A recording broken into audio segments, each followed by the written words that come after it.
નમસ્કાર દોસ્તો, હું છું ગોપાલ ઇટાલિયા. આ તમે મારી પાછળ જોતા હશો, અત્યારે માવઠું આવ્યું છે.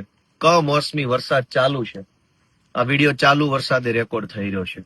ખેડૂતોને મગફળીમાં, સોયાબીનમાં, કપાસમાં, લગભગ તમામ પ્રકારના વાવેતરમાં ખૂબ મોટા પાયે નુકસાન થયું છે આ વરસાદના કારણે. ગઈકાલ રાતથી જ વરસાદ આવે છે. એક તો ખેતીનો ધંધો વર્ષોથી નુકસાનીનો ધંધો થઈ ગયો છે, છતાં પણ ખેડૂતો ખેતી કરે છે. અને ઉપરથી વારંવાર આવા માવઠાઓ આવે છે. ક્યારેક વરસાદ ઓછો આવે, ક્યારેક અતિવૃષ્ટિ થાય, ક્યારેક માવઠું થાય. ખેડૂતોએ દવા, ખાતર, બિયારણ, પાણી, મજૂરી પાછળ જે ખર્ચો કર્યો હોય એ ખર્ચો વળતરના સ્વરૂપે જો સરકાર પાસેથી મળી જાય તો ખેડૂતને નહીં નફો નહીં નુકસાનના ધોરણે આખું વર્ષ નીકળી જાય.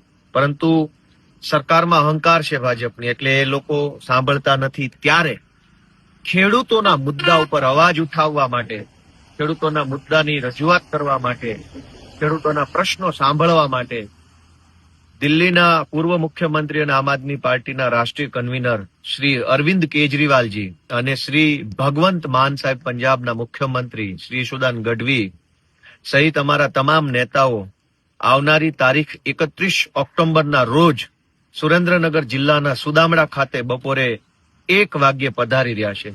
હું આખા સૌરાષ્ટ્રના તમામ ખેડૂતોને વિનંતી કરું છું કે આ ભાજપની સરકાર તો આપણી વાત સાંભળવા તૈયાર નથી, પરંતુ આ વખતે એવડી મોટી સંખ્યામાં આપણે આપણું શક્તિ પ્રદર્શન કરીએ, ખેડૂતોની શક્તિ બતાવી દઈએ.